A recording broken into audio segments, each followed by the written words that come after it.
ओम शांति।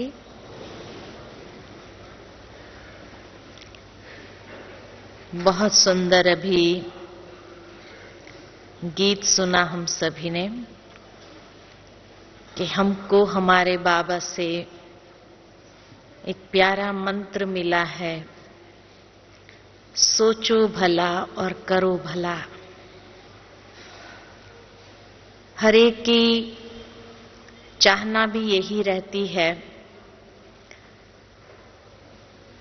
कि कभी भी हमारे मन के अंदर किसी के प्रति अशुभ ना आए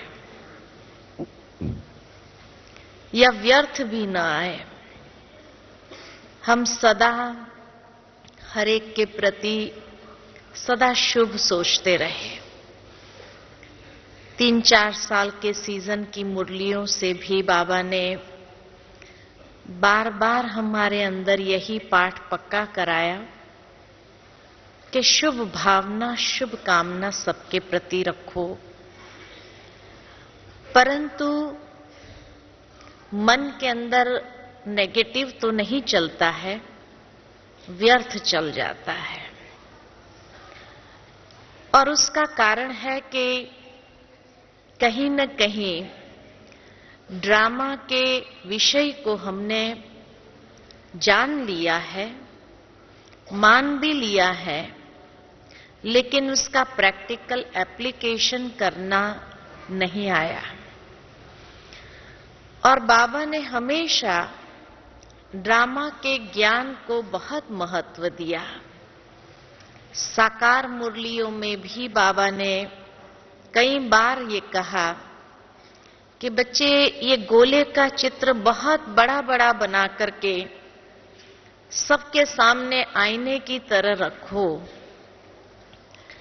इतना महत्व जब बाबा देता है गोले के चित्र को, कई बार निश्चय की बात जब बाबा करते हैं तो आत्मा में निश्चय, परमात्मा में निश्चय, ये तो ठीक है, लेकिन तीसरा महत्वपूर्ण निश्चय बाबा ड्रामा में निश्चय की बात करते हैं।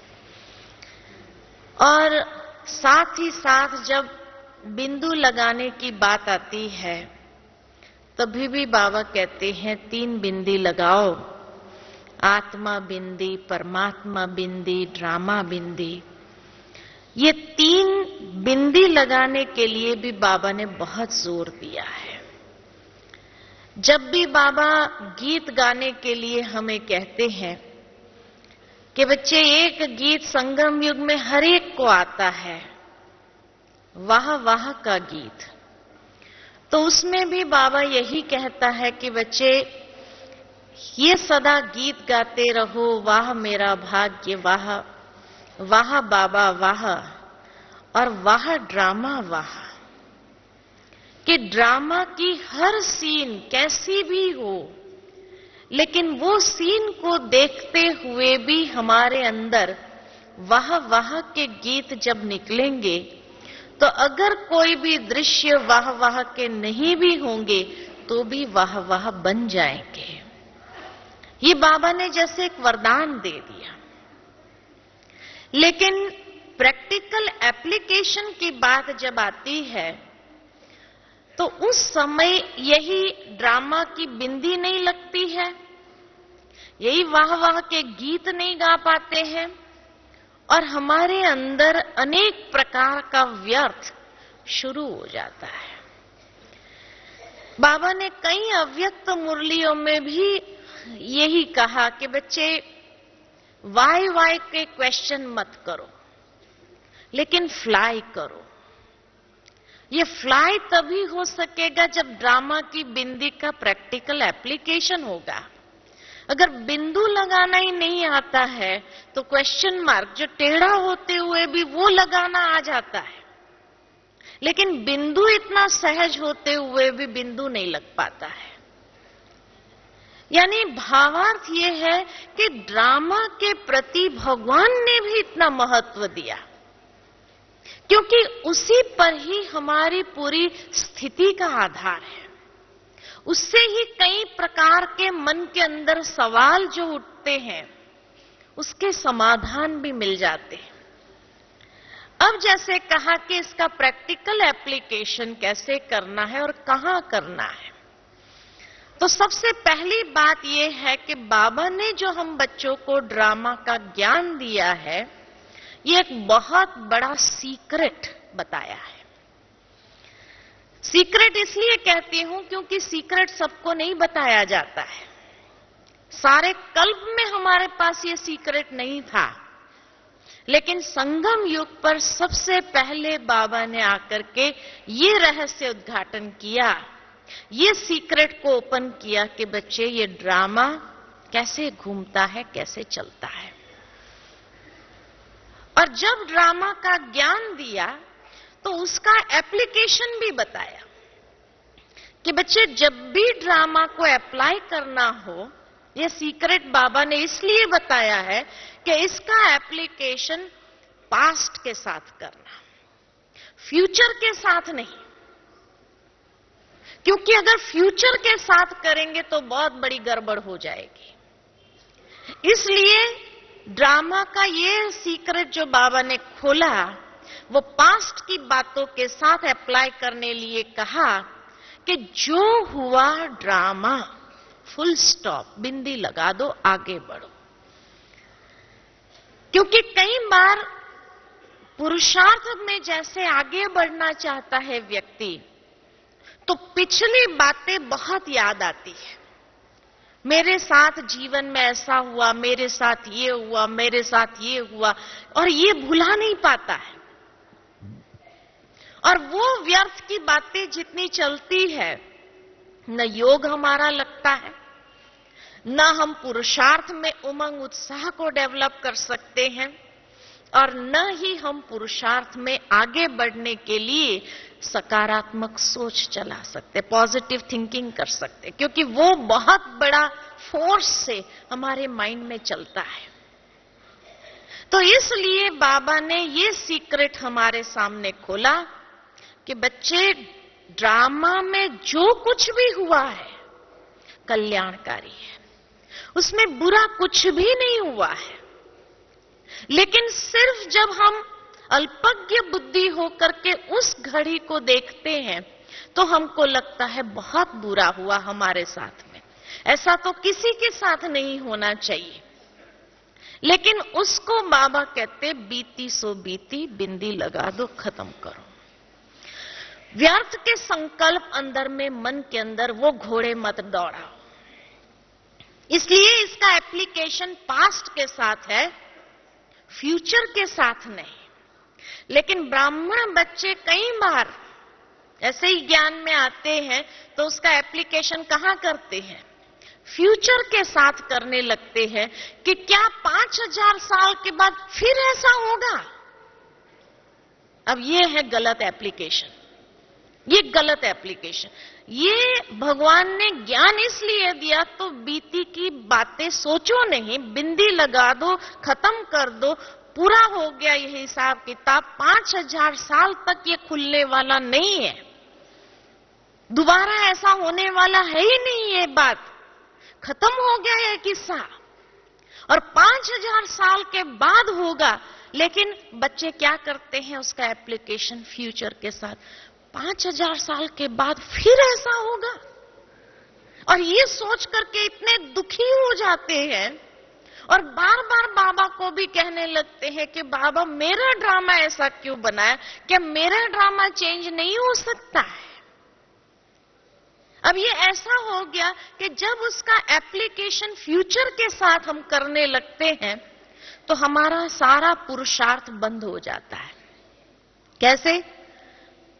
पुरुषार्थ माना घोड़ा और प्रारब्ध माना उसका गाड़ा। अब हम घोड़ा हमेशा आगे बांधा जाता है, गाड़ी में भी इंजन हमेशा आगे होता है, पीछे नहीं रखा जाता है, इंजन आगे होता है, ताकि घोड़ा जब आगे होता है तो वो गाड़े को लेकर तीव्र भाग सकता है। ठीक इसी तरह ये ड्रामा का जो ज्ञान है उसको भी जब अप्लाई करना होता है तो हम पास्ट की बातों से जब उसको अप्लाई करते हैं तो पुरुषार्थ की रफ्तार हमारी तीव्र हो जाती है, भागने का सहज हो जाता है। लेकिन जब उसको फ्यूचर के साथ अप्लाई करते हैं कि फ्यूचर में 5000 साल के बाद पुनः हमारे साथ ऐसा ही होगा, इसका मतलब क्या हुआ? गाड़ा आगे रख दिया, घोड़ा पीछे रख दिया। अब जब घोड़ा पीछे हो गया, गाड़ा आगे हो गया, तो क्या घोड़ा गाड़े को धक्का मार सकता है? वहां पुरुषार्थ हमारा बंद हो जाता है। पुरुषार्थ की गाड़ी जो तीव्र चलनी चाहिए वो नहीं चलती है और वही रुक जाते हैं हम। इसलिए कई बार बाबा ने मुरलियों में ये कहा है कि बच्चे, महान ते महान समझदार देखना है तो भी यहां देखो, और महान ते महान मूर्ख देखना है तो भी यहां देखो। जब उसका एप्लीकेशन गलत करते हैं तो वो महामूर्ख 5000 साल के बाद की बात को अभी लेकर के दुखी हो रहा है, उसको समझदार कहेंगे? तो इसलिए बाबा कहते हैं पीछे उसको बंद कर दो, वो फाइल को ही बंद कर दो, उसके बारे में सोचो तक नहीं। समाप्त हो गया ये किस्सा, ये कल्प के लिए समाप्त हो गया। अब घोड़े को आगे दौड़ाओ, तीव्र पुरुषार्थी बनो। और जब वो फाइल को क्लोज कर देते हैं तब हमारे दिल के अंदर सबके प्रति अच्छे विचार आने लगते हैं, शुभ सोच सकते हैं, शुभ भावना रख सकते हैं, और स्वयं में भी हिम्मत आती है, उमंग उत्साह आता है आगे बढ़ने के लिए, और तब हम आगे बढ़ सकते हैं। तो इसलिए ये सीक्रेट बाबा ने बताई है। दूसरा सवाल जो अधिकतर लोगों के मन में होता है ड्रामा के विषय में, यही होता है प्रारब्ध पहले या पुरुषार्थ पहले। अब ये तो हर एक को समझ है कि पुरुषार्थ पहले है ना, लेकिन आज हम आपको बताते हैं कि न प्रारब्ध पहले है, न पुरुषार्थ पहले है, बुद्धि पहले है। सबसे पहले बाबा ने आकर बुद्धिवानों की बुद्धि ने आकर हमें बुद्धि दी कि पुरुषार्थ भी कैसे करना चाहिए। नहीं तो आज दुनिया के अंदर लोग इतना पुरुषार्थ करते हैं, इतना धार्मिक काम करते हैं, लेकिन ब्लाइंड फेथ से, इसीलिए प्राप्ति 0 है। लेकिन सबसे पहले बाबा ने आकर, बुद्धिवानों की बुद्धि ने आकर के हमें जो बुद्धि दी, यानी ज्ञान दिया, हमारे बुद्धि के चक्षु खोल दिए। और जब चक्षु खुले तो पुरुषार्थ भी कैसे करना चाहिए, ब्लाइंड फेथ पर नहीं, पुरुषार्थ कैसा करना चाहिए वो भी तरीका हमारे अंदर आ गया, और उसके आधार पर करने की विधि को हमने अपनी बना ली। कई बार कई लोग कहते हैं हमारे लिए क्या पुरुषार्थ की बात आप बताएंगे, लेकिन जैसे दुनिया के अंदर डॉक्टर भी नर्व्स देख करके दवाई देता है, हर चीज हर एक को सूट नहीं करती। कई लोग कहेंगे कि भाई सुबह सुबह ये ले लो वो ले लो, खाली पेट चालू कर देते हैं और ज्यादा बीमार हो जाते हैं, क्योंकि उसकी प्रकृति, अभी उस प्रकृति को वो चीज सूट नहीं करती है, दूसरे को सूट करती है। उसको अपनी प्रकृति को समझते हुए कोई भी चीज को अप्लाई करना चाहिए, है ना। किसी में कौन सा परसेंटेज ज्यादा है प्रकृति का, किसी में कौन सा परसेंटेज ज्यादा है, उस हिसाब से उसकी प्रकृति चलती है। उस प्रकृति को बिना समझे, किसी ने ऐसा किया इसलिए मैं भी ऐसा करूं, किसी ने ऐसा किया मैं भी ऐसा, उसमें क्या होता है कई बार ज्यादा बीमार होते, हमने देखा कई लोगों को। लेकिन इस प्रकार से हर एक के लिए एक चीज नहीं है। आयुर्वेदा भी कहता है भाई ये शरीर की प्रकृति, किसी में कफ पित्त बात है, तो किसी में कौन सा ज्यादा, किसी में कौन सा ज्यादा, उस हिसाब से उसको चलना जरूरी है। कफ वाले को सुबह सुबह अगर कफ की चीजें ही खाने के लिए बताई जाए तो क्या होगा? तो बीमार हो जाएगा, और ज्यादा बीमार हो जाएगा, बलगम भर जाएगा अंदर में। तो हर चीज हरेक के लिए अप्लाई नहीं करती है। तो हमें अपनी प्रकृति को समझना पड़ता है कि मेरी प्रकृति के अंदर कौन सी चीज अधिक मात्रा में है और उसको खत्म करने के लिए मुझे कौन सी दवाई की जरूरत है। उसने ऐसा किया इसलिए मैं भी ऐसा करूं, उसने ऐसा किया इसलिए मैं, वो नहीं चलेगा।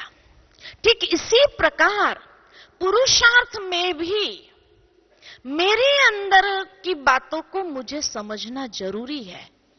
मेरी कमजोरी कहां है, मुझे पूरा स्क्रीनिंग करना पड़ेगा अपने स्वयं का कि मेरे अंदर कौन सी कमजोरी अधिक है, मेरे अंदर कौन सी विशेषता अधिक है। उस हिसाब से मुझे पुरुषार्थ की विधि अपनी कैसी बनानी होगी, मेरा नेचर क्या है, स्वभाव क्या है, उस स्वभाव के हिसाब से मुझे कौन सी पुरुषार्थ की विधि को अपने जीवन में अपनाना होगा। और उस रीति से जो व्यक्ति चलता है वो तीव्र पुरुषार्थी बन सकता है। दूसरों को देख करके हम अपने पुरुषार्थ की विधि अगर बनाएंगे, अब वो विधि उसके लिए उपयुक्त है लेकिन मेरे लिए शायद अनकंफर्टेबल होंगी, मेरा स्वभाव मेरी प्रकृति ऐसी नहीं है, उस हिसाब से मेरे लिए प्रॉब्लम क्रिएट कर सकती है, मैं नहीं कर पाऊंगा। तो अंदर में एक संघर्ष चलेगा, तनाव होगा और तीव्र पुरुषार्थ में भी आगे नहीं बढ़ सकेंगे। थोड़ा करेंगे, नहीं हो पाएगा तो दिल शिकस्त हो जाएंगे। तो इसीलिए बाबा ने आकर जो हमें ज्ञान दिया है, ये ज्ञान को अप्लाई करते हुए पुरुषार्थ की विधि को भी बनाना है और उसके आधार पर प्रारब्ध तो हमारे पीछे पीछे चलेगा, वो तो परछाई है।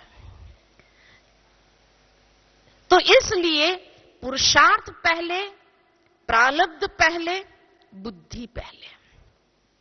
बुद्धि हमें मिली है, पुरुषार्थ भी कैसे करना है और प्रारब्ध को भी कैसे अचीव करना है, जमा का खाता कैसे बढ़ाना है हमारा। तीसरी बात जो है कि भगवान ने हमें ये ड्रामा का ज्ञान जो दिया है, ये ड्रामा का ज्ञान कई रीति से हमें मदद करता है अपने जीवन को चलाने के लिए। लेकिन उसको न देखते हुए कई बार कई लोगों के मन में यही प्रश्न आता रहता है बार बार, बाबा ने मेरा ड्रामा ऐसा क्यों बनाया, क्यों, क्या, कैसे, ये प्रश्न अधिक चलते हैं। और ये प्रश्न जब अधिक उत्पन्न होते रहते हैं, कई बार कई लोग भी आते हैं हमारे पास, क्या हमारा ड्रामा ऐसा ही रहेगा, चेंज नहीं कर सकते हैं क्या? हम अपना ड्रामा अगले कल्प के लिए चेंज कर सकते हैं कि नहीं कर सकते? कई लोग पूछने आते हैं और उसमें बार बार अगर वो बात आती है तो कई ब्राह्मण भी क्या कहते हैं, आप मेहनत करो चेंज कर देंगे, हो जाएगा। तो फिर वो कंफ्यूज हो जाते हैं कि बाबा ने तो कहा ड्रामा फिक्स है, फिर चेंज कैसे कर सकते हैं? अब ये भी प्रॉब्लम हो गई है ना। मैंने देखा है कई बार कईयों को समझाने के खातिर कि भाई उसको एक उमंग उत्साह पुरुषार्थ में आगे बढ़ सके, इसलिए ये कहा जाता है कि हाँ, अगर आप पुरुषार्थ करेंगे ना, मेहनत करेंगे, अच्छा पुरुषार्थ करेंगे तो अगले कल्प के लिए आपका ड्रामा बदल जाएगा। फिर और कंफ्यूजन क्रिएट, फिर आते हैं, लेकिन उसने तो कहा ड्रामा चेंज कर सकते हैं, आप कहते ड्रामा फिक्स है, फिर कैसे होता है? अब आप क्या चाहते हैं, ड्रामा को चेंज करना चाहते हैं या नहीं चाहते? जो समझते हैं कि हमें अपना ड्रामा थोड़ा चेंज करना है, जरा हाथ तो खड़ा करें। कौन चेंज करना चाहता है अपना ड्रामा? हाँ, अपने ड्रामा से जो खुश नहीं है और जो चेंज करना चाहते हैं, जरा हाथ खड़ा कर दो लंबा एकदम कि हम अपना ड्रामा चेंज करना चाहते हैं। अच्छा, इतने सारे हैं, 50% लोग चेंज करना चाहते हैं। हाँ? क्यों, आप अपने ड्रामा से खुश नहीं है क्या? खुश नहीं है? अरे भगवान मिल गया, चेंज हो जाएगा, और भगवान नहीं मिला तो हाँ क्या करेंगे फिर? चेंज होगा तो बहुत कुछ चेंज करना पड़ेगा। मुझे याद आता है कि कुछ साल पहले बाबा ने पूछा था, सभा में पूछा था, यहाँ डायमंड हॉल में ही, कि कई बार बच्चे बाबा से ये योग में खास करके फरियाद करते हैं या अर्जी डालते हैं कि बाबा अगले कल्प में मेरा ड्रामा चेंज कर देना। तो उस समय बाबा ने सभा से पूछा था कि क्या आप समझते हैं कि बाबा आपका ड्रामा चेंज करे, अगले कल्प में ये ड्रामा थोड़ा बदली कर दे? तो किसी ने हाथ नहीं उठाया था, किसी ने हाथ नहीं उठाया था। क्यों? क्योंकि बाबा ने माना ये ज्ञान हम बच्चों को दिया है कि बाबा जितना परफेक्ट, एक्यूरेट इस संसार में कोई मनुष्य नहीं है। और इसलिए उसकी, कई लोग कहते हैं बाबा ऐसे ही खुश करने के लिए प्रश्न तो नहीं पूछ लेते हैं। भगवान कभी किसी को खुश करने के लिए कोई बात नहीं कहता है, क्योंकि अगर किसी ने चैलेंज कर दिया, हाँ चेंज कर दो, तो फिर भगवान ना थोड़ी कर सकता है। झूठा अपने आप को थोड़ी सिद्ध कर सकता। भगवान सत्य है, उसके हर महावाक्य के अंदर इतनी ही सच्चाई समाई हुई है। तो फिर बाबा ने ये क्यों पूछा? कई लोग कहते हैं बाबा चेंज नहीं कर सकता है। बाबा ने साकार मुरली में कई बार कहा है कि बच्चे मैं भी ड्रामा के बंधन में बांधा हूं, मैं चेंज नहीं कर सकता हूं। फिर कैसे चेंज कर सकते हैं? बाबा ने पूछा तो ऐसे ही पूछ लिया होगा? नहीं, ऐसे कभी नहीं पूछता है। वो वाक्य भी सच है, ये वाक्य भी सच है। भगवान सत्य है, उसके हर महावाक्य के अंदर इतनी सच्चाई समाई हुई है, क्योंकि भगवान माना एक्यूरेट, परफेक्ट, और उसके जैसा परफेक्ट और कोई नहीं। इसलिए ड्रामा जो उसकी रचना है वो भी एकदम परफेक्ट है। ये ड्रामा इतना परफेक्ट और एक्यूरेट है।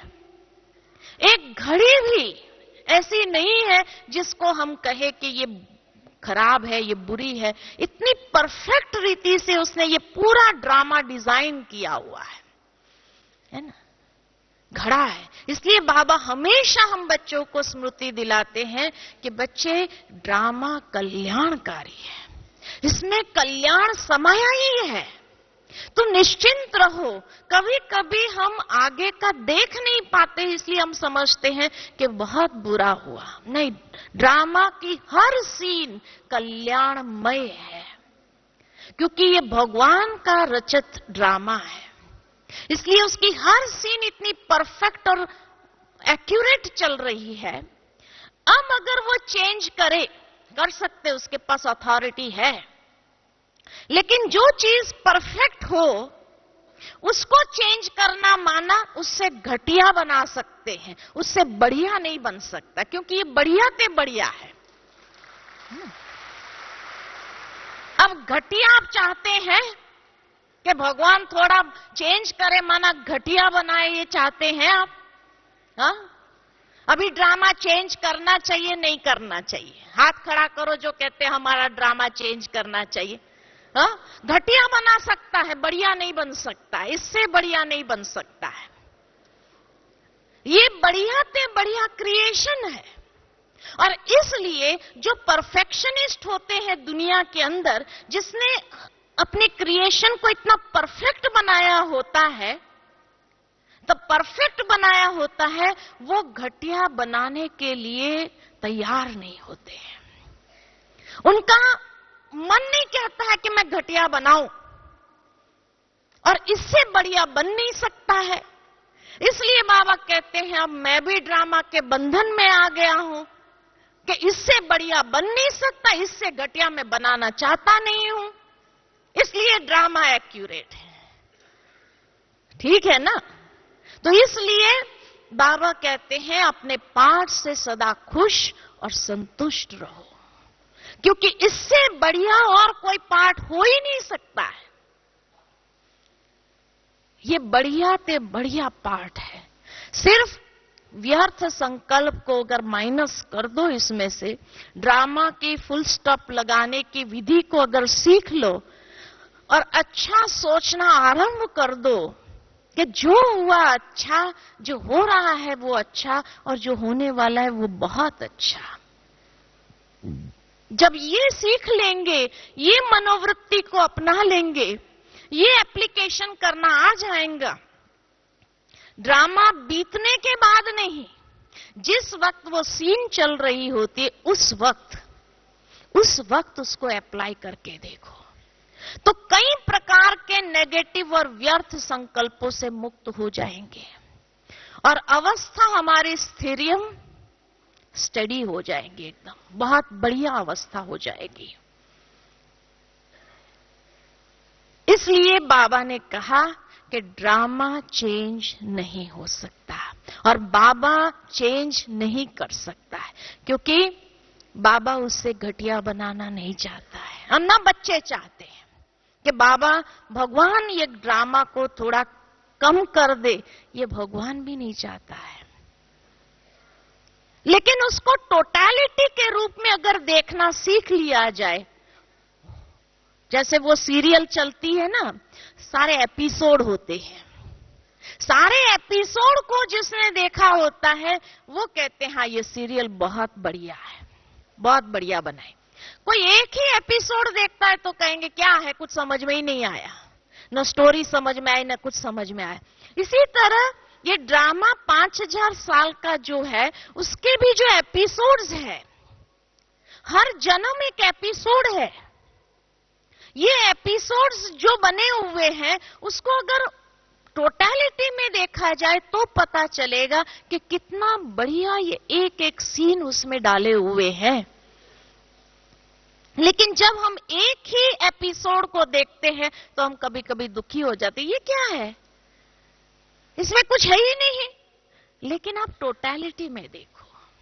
इसलिए बाबा कई बार हम बच्चों को कह चुका है कि बच्चे त्रिकालदर्शी स्थिति पर स्थित होकर के ये ड्रामा को देखो, आदि मध्य अंत को तीनों को सामने रखते हुए उसको देखेंगे तो आपको नजर आएगा कि ये ड्रामा सचमुच कितना सुंदर है और उसमें मेरा पार्ट जो दिया है भगवान ने फिक्स किया है वो कितना सुंदर बनाया है। तब आप उसको अप्रिशिएट कर सकेंगे, उसको स्वीकार कर पाएंगे, ये क्षमता हमारे अंदर आ जाएगी। लेकिन अगर त्रिकालदर्शी स्थिति पर स्थित होकर के उसको नहीं देखेंगे तो उसको स्वीकार करना बहुत मुश्किल हो जाएगा और तब ड्रामा के लिए 10 प्रश्न आ जाएंगे और उसको क्या निश्चय बुद्धि कहेंगे? उसको निश्चय बुद्धि नहीं कहा जाता है, ये भी निश्चय की कमी है। इसीलिए दुनिया में भी, गीता में भी साक्षी दृष्टा की जो स्थिति के लिए कहा है, तुम साक्षी हो जाओ कि ये ड्रामा को जो देखना है, हर सीन जो आता है तुम्हारे सामने उसको साक्षी होकर के देखो। साक्षी माना डिटैच होकर के जब उसको देखेंगे तो शायद समझ में आएगा सामने वाले की भी प्रॉब्लम क्या है, हमारी प्रॉब्लम क्या है, ये परिस्थिति जो निर्मित हुई है उसमें हमारा रोल क्या है, ये सब तब समझ में आएगा। और उसको उस रूप से समझेंगे तो बहुत अच्छी तरह से साक्षी दृष्टा बनते हुए व्यर्थ संकल्पों को फुल स्टॉप लगाते हुए हम आगे बढ़ सकते हैं। तो साक्षी दृष्टा की जो स्थिति डेवलप होती है वो भी ड्रामा के ज्ञान से, उसमें निश्चय बुद्धि जितना हम पक्के बन जाते हैं कोई सवाल नहीं।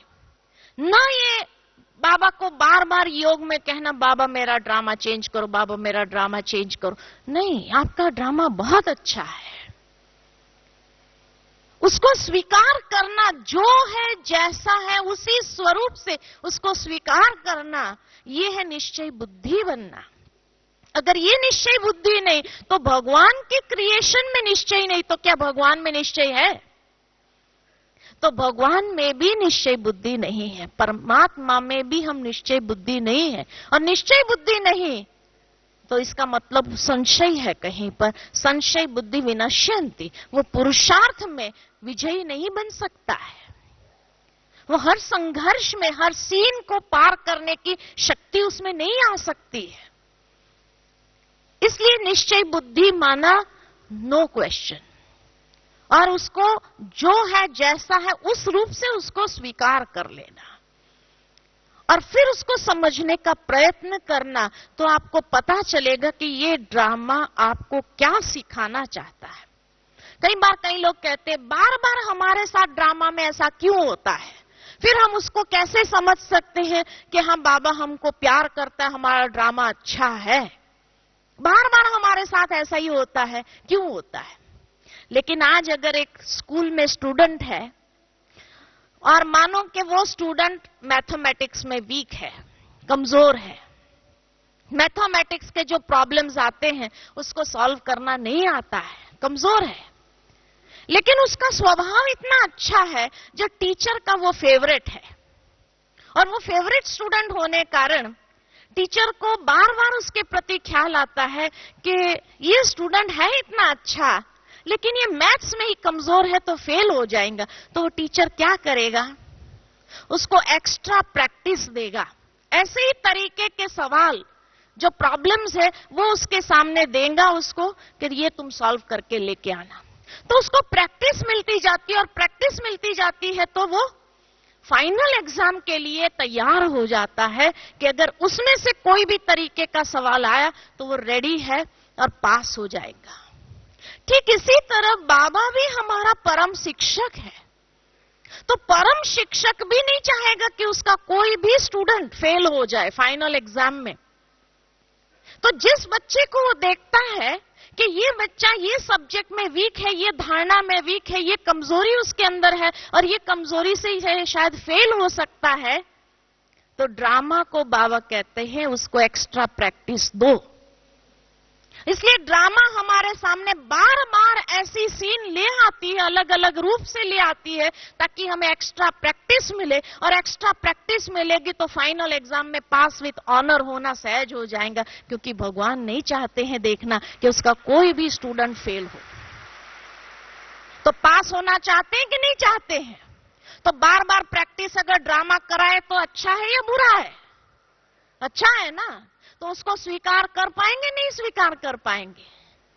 हाँ, तो प्रैक्टिस, तो ये तो भगवान का प्यार है ना।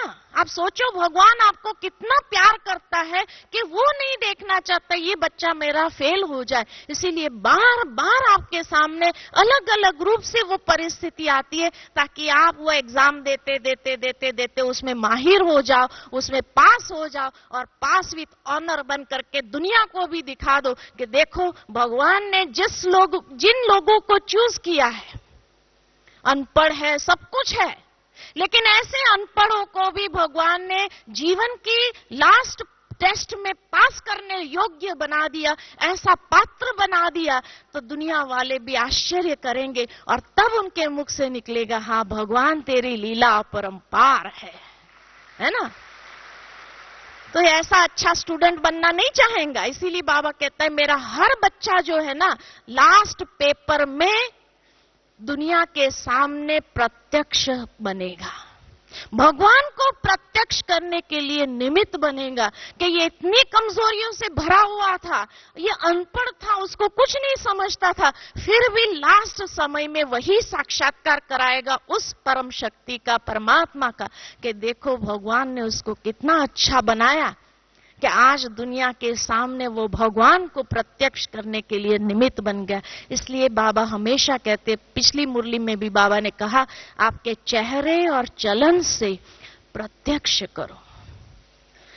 अब अभी फेल होने का समय नहीं, बहुत प्रैक्टिस मिल गई है आपको, इनफ प्रैक्टिस दे दिया है, अलग अलग रूप से ड्रामा ने कई रूप से आपको प्रैक्टिस दे दिया है। पांचवी बात बाबा हमेशा कहते हैं, कई बार हमारी दादियां भी कहती है कि मम्मा जो थी हमेशा यही कहती थी कि हमारी 3 माँ है, एक शिव बाबा माँ तो है ही है, दूसरी ब्रह्मा माँ भी है, और तीसरी ड्रामा, ये भी माँ है। ड्रामा माँ हो गई ना वो। तो ड्रामा माँ क्या करती है? इसलिए ड्रामा माँ जो है ना, माँ का काम क्या होता है? बच्चे को सुधारना, सुधारने का काम होता है ना माँ का काम। तो जब देखती है कि बच्चा ठीक नहीं चल रहा है, पिता की आज्ञा अनुसार नहीं चल रहा है, तो माँ क्या करती है? 2 थप्पड़ मारती है, कान खींचती है। लेकिन उसका मतलब ये नहीं कि उस माँ के हृदय के अंदर कोई नफरत की भावना है इसलिए मारा। चांटा मारा तो भी उसके हृदय के अंदर कल्याण की भावना है, उसको सुधारने के लिए मारा है ना। ठीक इसी प्रकार ड्रामा भी माँ है, जब देखती है कि ये बच्चा शिव बाबा की श्रीमत पर नहीं चल रहा है, ठीक से नहीं चल रहा है, तो वो क्या करती है? थप्पड़ मार देती है। महसूस होता है ड्रामा की थप्पड़ पड़ी, उसको रियलाइज करो कि कहां हम गलत जा रहे थे जिस कारण ड्रामा ने थप्पड़ मारी। महसूस करके उसको परिवर्तन कर दो तो सुधर जाएंगे, आगे बढ़ जाएंगे। लेकिन अगर ये कंप्लेन शुरू कर दी ना, ड्रामा ने मुझे ऐसा पाठ क्यों पढ़ाया, ड्रामा मेरे साथ में ऐसा क्यों करता है, नहीं, वो मां है, उसके हृदय में कभी अकल्याण की भावना नहीं है। इसलिए बाबा हमेशा कहते हैं ड्रामा बहुत कल्याणकारी। बाबा ने कई बार कहा जब बाप कल्याणकारी, ड्रामा मां कल्याणकारी, तो आपका अकल्याण करने की हिम्मत और ताकत किसकी है किसी की? जिसके पास इतने अच्छे मां बाप हो, उसके अकल्याण करने की शक्ति किसमें है? कभी नहीं है। तो इसलिए जब ड्रामा देखते हैं कि ये बाबा की मत का उल्लंघन कर रहा है, श्रीमत पर नहीं चल रहा है, तो ड्रामा की थप्पड़ लगती है। लेकिन फिर भी उसके हृदय के अंदर कल्याण की भावना है, आपको आगे बढ़ाने की भावना है। तो ये मां का काम है। तो ये मां का काम है, इसलिए ड्रामा मां है हमारी। उसको उस रूप में अगर स्वीकार करेंगे ना, तो भी आगे बढ़ना सहज हो जाएगा, व्यर्थ संकल्प उसके प्रति नहीं चलेगा। घरों में भी क्या होता है, जब मां बच्चे को एक थप्पड़ भी मारती है, बच्चे को रोना आएगा, कहां जाएगा? मां ने अगर थप्पड़ मारी तो बच्चा कहां जाएगा? बाप के पास जाएगा, है ना। तो यहां भी जब ड्रामा की थप्पड़ लगती है ना, तो बच्चे कहां जाते हैं? बाबा के पास जाते हैं, योग में जाते हैं। और योग में जाकर के बाबा से क्या करते? बाबा ड्रामा देखो ना कैसा है मेरा, है ना। अब बाप उस वक्त क्या करता है? बाप भी जानता है कि उसकी मां ने उसको गलत रूप से नहीं मारा है, उसको सुधारने के लिए मारा है। तो बाप क्या कहता है? बच्चे तेरी मां के आगे तो मेरा भी नहीं चलता है, मैं भी उसके बंधन में बांधा हुआ हूं, कहते हैं ना ऐसा। तो बाबा भी क्या कहता है? बच्चे ड्रामा के आगे मेरा भी नहीं चलता है, मैं भी तो ड्रामा के बंधन में बांधा हुआ हूं, है ना। और इस रूप से जैसे पिता छुड़ा देता है अपने आप को कि तुम बेटा सुधर जा, नहीं तो वो दोबारा मारेगी तेरे को, दोबारा तेरा कान खींचेगी, इसलिए सुधर जा, क्योंकि मेरा नहीं चलता है उसके आगे, सारी दुनिया के आगे मैं चला सकता हूं, उसके आगे नहीं चलता है।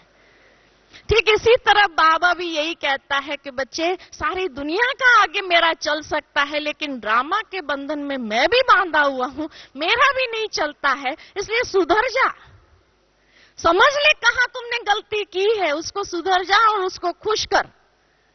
और इस तरह से बच्चे को मना लेता है। तो बाबा भी हमारा, इसलिए कभी कभी ऐसी चिटचैट करते रहो अंदर में ड्रामा की सीन को देख करके, तो खुशी क्या होंगी? डबल हो जाएगी। कभी शिकायत नहीं रहेंगी कि ड्रामा ऐसा क्यों है मेरे लिए, लेकिन उस सीन में भी कल्याण को ढूंढने की शक्ति आ जाएंगी। और जब कल्याण को ढूंढ लेंगे तो इतना आनंद आएगा कि सचमुच ड्रामा मुझे कितना सुंदर और परफेक्ट बनाना चाहता है। हर माँ की बच्चे के प्रति यही आश रहती है कि मेरा बच्चा योग्य, पात्र और ऐसा सुंदर बने जो दुनिया में भी वो नाम कमाए, और उस समय मुझे भी गर्व हो कि हाँ मैंने जिस बच्चे को जन्म दिया उसने आज मेरा नाम रोशन किया। तो इसी तरह शिव बाबा और ड्रामा माँ को भी ये नाज हो कि हाँ, ये बच्चे जिसको भगवान ने चुना है, एक एक बच्चा पात्र बनाने के लिए ड्रामा कितनी हमारे ऊपर मेहनत कर रही है। और जब पात्र बना करके एक एक के चेहरे से शिव बाबा की प्रत्यक्षता होगी, तो क्या ड्रामा को भी हमारे ऊपर नाज नहीं होगा? शिव बाबा को हमारे ऊपर नाज नहीं होगा? तो ड्रामा अच्छा है या बुरा है? चेंज करना चाहिए नहीं कि चेंज करना चाहिए? कौन समझता है ड्रामा को चेंज कर दे? हाँ, ड्रामा को चेंज करे अभी बाबा? हाँ, ड्रामा को चेंज करे? कोई हाथ उठा दे जो कहे हाँ अभी भी ड्रामा चेंज कर देना चाहिए। नहीं, बदल गए, आधा घंटे के अंदर सब बदल गए। हाँ, देखो, समझ कोई चीज की आ जाती है हमारे अंदर तो कितना परिवर्तन आ जाता है। तो इसी तरह पुरुषार्थ में भी समझ से पुरुषार्थ करो और आगे बढ़ो। हर चीज को यथार्थ रूप में जान करके उसको स्वीकार करते हुए उसमें पुरुषार्थ की विधि को अपनाते जाओ, तो देखो ड्रामा हमारे लिए कितना आगे बढ़ाने के लिए निमित्त बन जाता है। कोई विघ्न अगर आता है तो भी समझ लो कि ये विघ्न में भी हमें कुछ सीखना है। ये सीखने की भावना, सीखने की वृत्ति अगर रखेंगे तो एक एक कला, एक एक गुण संपन्न बनते जाएंगे और संपन्न बनते हुए हम सर्वगुण संपन्न 16 कला संपूर्ण बन जाएंगे। और एक एक ब्राह्मण बच्चा जो सत्युगी आदि में भी 9 लाख आने वाले हैं, वो सब सर्वगुण संपन्न 16 कला संपूर्ण है ना। तो ड्रामा इतना सुंदर है जो हमें संपन्न बनाने में कितना बड़ा रोल प्ले करता है।